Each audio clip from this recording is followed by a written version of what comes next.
everybody, welcome back to Mixing Music Analog and mixingmusicanalog.com, and here on my YouTube channel. And in this video, I'm going to give you 5 things, my top 5 things you want to consider if you're considering buying a mixing console. I've recently bought a console, as you know, if you've been following me on this channel for any length of time, and I think I have some expertise now and some of the things I've learned along the way that before you buy a console, some things you want to consider. So I'm going to give you the top 5 things that I want you to consider if you're thinking about buying a mixing console. So that's what we're going to do in this video, so stick around.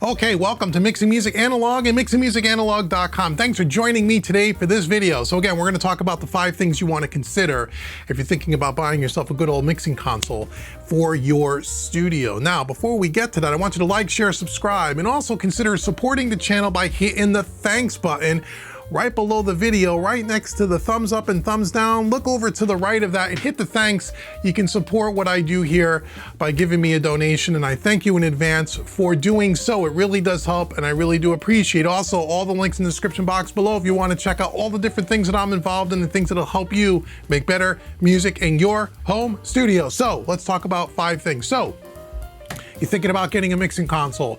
They're a lot of fun. They're great. If you've been following the channel for any length of time, you can see how we install the console. You can see me working on the console, and there's a lot of great stuff on this channel. So if you're here and you're new, make sure you go back and watch the archive, especially the install videos. There's a whole bunch of them showing you everything from the time it came off the truck to the time we started making music on it and everything in between. So you want to check out those videos.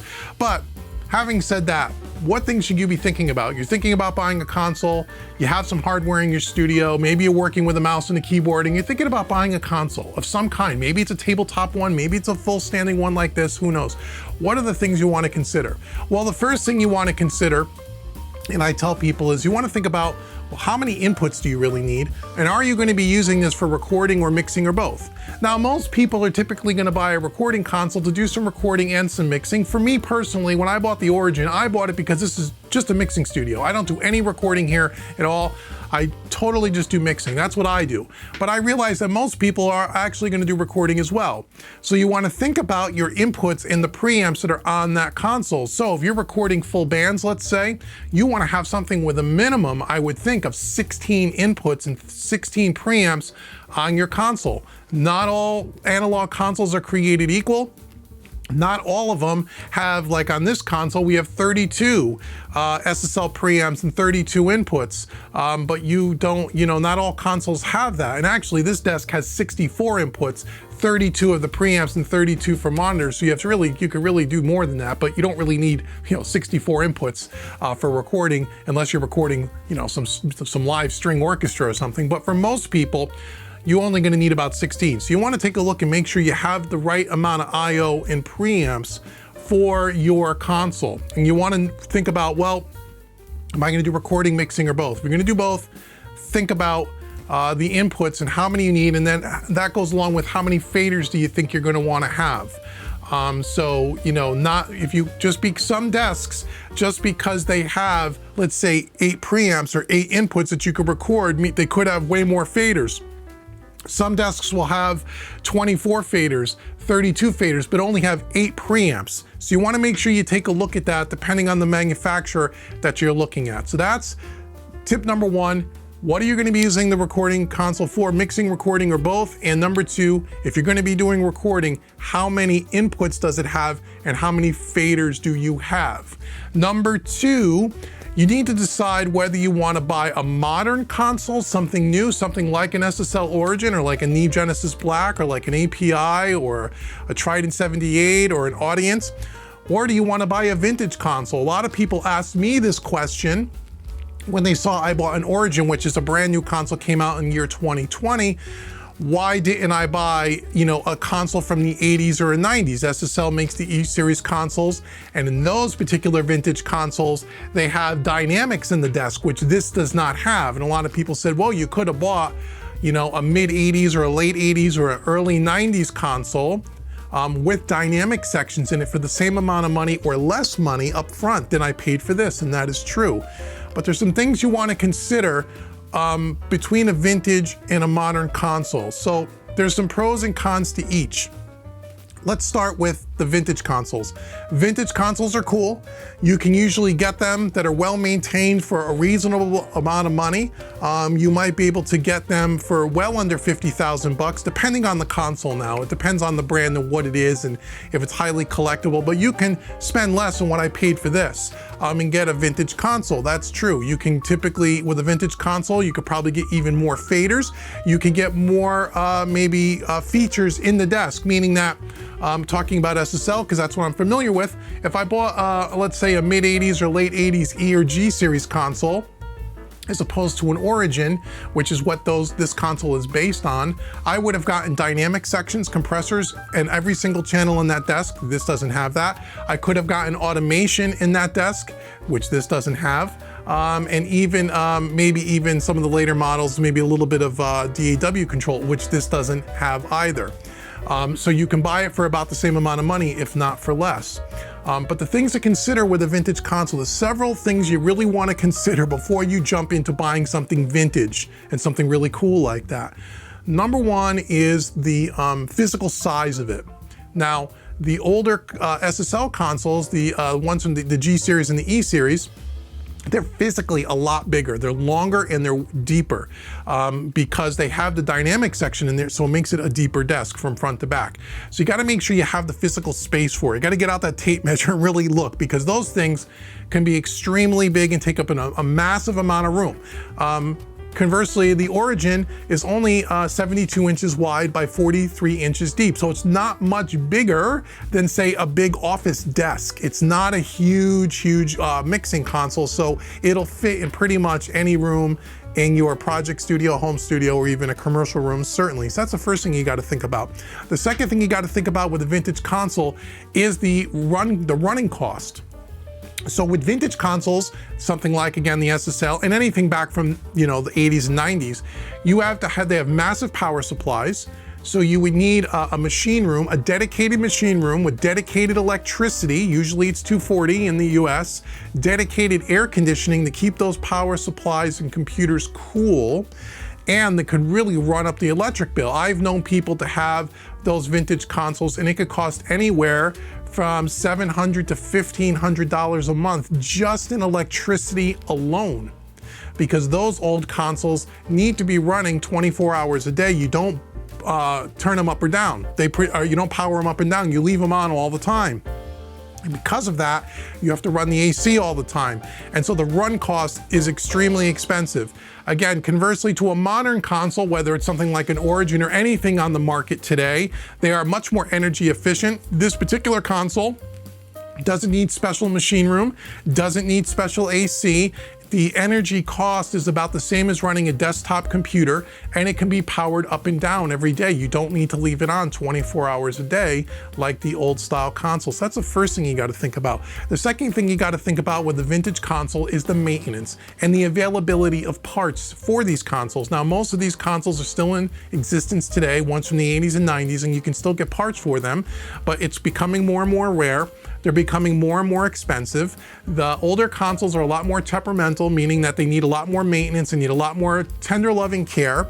The modern style consoles a little bit more robust. They have a lot less maintenance, and if something goes wrong, they're much easier to work on than maybe some of the older style ones. So parts and maintenance is another big one. If you're gonna go for a vintage console, be prepared that you're gonna have maintenance costs and you're gonna have run costs, as I said. The other thing you wanna think about with a vintage console is if you don't have the ability to do some of the work yourself when something goes down, like swapping out parts, swapping out a card, changing out a power supply, what have you, you have to have the techs available in your area to come work on your console, right? So that's the other thing you want to think about is, do you have people in your area that could come to your studio if your console goes down? Same thing with a modern style console, but again, the work and the way these things are kind of put together, if you can use a screwdriver, you can swap out a card in and out yourself if something were to go down.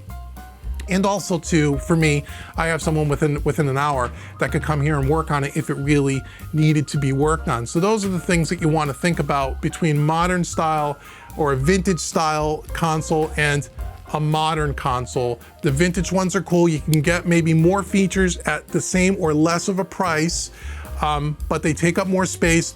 The run costs are a lot more. Maintenance is a much bigger deal, and you have to have, if you can't do the work yourself, technicians available that can come work on your console. So that's the second thing you want to consider. The third thing you want to consider is the cost beyond even the console itself. Now this goes for any console, but you also want to think about, and you need to think about, your I/O and your converters. And again, depending on how many inputs you have on your console or how many faders you're going to use at mixing, well, you need to have that amount of I/O with your console. So you got to think about your audio interfaces, your D to A and A to D converters. Those things can get very, very expensive, and you're going to need multiple of them. So for example, this has 32, or actually this has 64 in, 64 out on the origin. So I have two audio interfaces. Both of them are 32 in, 32 out. And then I have a third audio interface just for the monitor section for my speakers. So you need to take a look at that and make sure you understand that it's not just the console. The I/O is a big deal, and it can get very expensive if you get really good converters, which I highly recommend. The other thing you want to think about is with a console, you're going to need patch bays of some kind. Now I have 4 patch bays in my rig, depending on how much hardware you have. But if you're buying a mixing desk, you probably have some hardware, so you want to think about the cost of patch bays as well. You also want to think about the cabling. Cables are huge. The one thing that everybody underestimates, including me when I bought this console, and if you go back and watch some of the videos that we've done recently, we talk a lot about cables. Cables are a huge thing. You can bank on a console such as this, where you have 32 in or 64 and 64 out, and we have a couple of racks of hardware. You could be looking at anywhere from $5,000 to say $10,000 just in cabling. Now every console is going to be different, whether it's 1/4 inch XLR, D-sub cables, depends on the quality of cable that you purchase, because cables can range in price, and I would not recommend that you buy the cheapest cables you can buy when you're spending this much money. So to buy good quality cabling, anything from like Jumper Z or Mogami or anything like that, you're looking at anywhere from $5,000 to 10 grand just in cabling. So when you're pricing out your console and you're thinking about your budget and you're thinking about the cost of it, also think about the cabling that goes along with it. So those are the 2 things you got to think about when you're talking about modern and vintage. You got to talk about the cost of all the additional costs outside of just the console itself. The fourth thing that you got to consider, especially if you're doing this in a home studio or a project studio, as I said a little earlier, is the space that's involved, the physical space. Will the console fit into the space? The pictures online, they always look smaller than they really are when you get the thing in your room. You also want to consider all your hardware. Do you have racks of hardware? Physically, this thing takes up a lot of room. It really, truly does. You need to have a decent sized space, because you also got to think about being able to get to the front or the back of the console if you need to as you're hooking things up. You need to have some walk around room. You need places for your speakers and your monitors and all of those kinds of things. So you really want to take care to make sure that you understand the space, especially again, if you're looking at a vintage console that typically have a much larger footprint. But even with the more modern style ones, unless you get a tabletop model, you want to understand the amount of space that you have to have, not only for your console, but for all your gear and your I/O and your computer and all of that. So you really want to plan that out and think about that. And then the last thing you want to think about, and this is a big one, especially if you only are working in the box and you're only used to working in the box, and now you're kind of interested in maybe working in a more hybrid workflow or leaning a little bit more towards analog, you really got to think about the mindset. The mindset in the workflow is completely different between the two, and they both have their pros and cons. And I got some videos on our channel talking about the advantages of working analog and the advantages of working in the box, because they are completely different. So you have to, if you come from the in the box world, you need to think about your whole mindset. You need really to rethink and be open-minded in the way this kind of process works when you're working with an analog desk. It is completely different. It's totally different. If you are completely set on you have to have all the same conveniences and features of in the box with an analog desk, and that is just not really possible unless you spend an enormous amount of money and buy a flagship console by people like API and SSL and Eve, where you get a lot of those features like recall, like automation, like, pardon me, enough faders and channels and preamps and such. You're talking $150,000 plus US money to get 95% of the features or all the conveniences that you get of working in the box. Okay, if you're not at that budget and you're more of a budget like this, a $50,000, $60,000, $30,000, $40,000 console, analog console, you're gonna lose a lot of those features. And so you have to be prepared for that and realize, what do you really need? Do you really need to have, pardon me, if you really need to have all of the conveniences of working in the box, if that is so incredibly important to you, then you want to rethink that before buying an analog desk.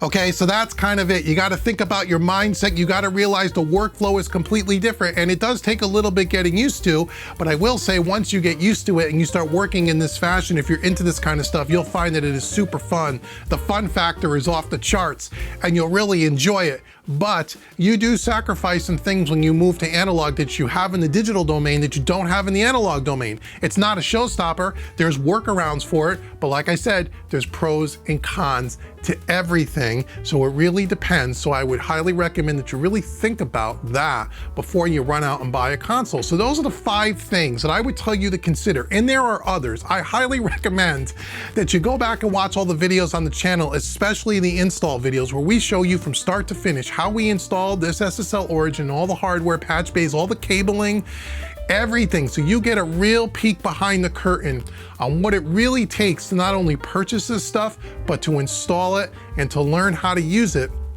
It is a massive undertaking. It's a lot of fun, and it'll save you a ton of time and frustration, and probably save you a bunch of money too if you learn from our mistakes here at Mixing Music Analog. So I highly recommend you go back and watch all those videos. So I hope this video was helpful to you. If you have any questions about analog consoles, and if you're thinking about buying one and you have some more questions, leave them in the comments below, or you can send me an email through the website. I'd be glad to help you. I try to help as many people as I can if you're looking to jump into this world and have a ton of fun with it. So go ahead and do that. So I want to thank you so much for watching this video. Make sure you like, share, and subscribe. And also, again, hit the thanks button there below the video here, and help support what we do here. I really do appreciate it. It allows me to continue to do these videos for you and to share as much information as I can. So until the next video, I've been Dave with Mixing Music Analog and MixingMusicAnalog.com. Thanks so very much for watching today, and I'll see you real soon. Take care, everybody.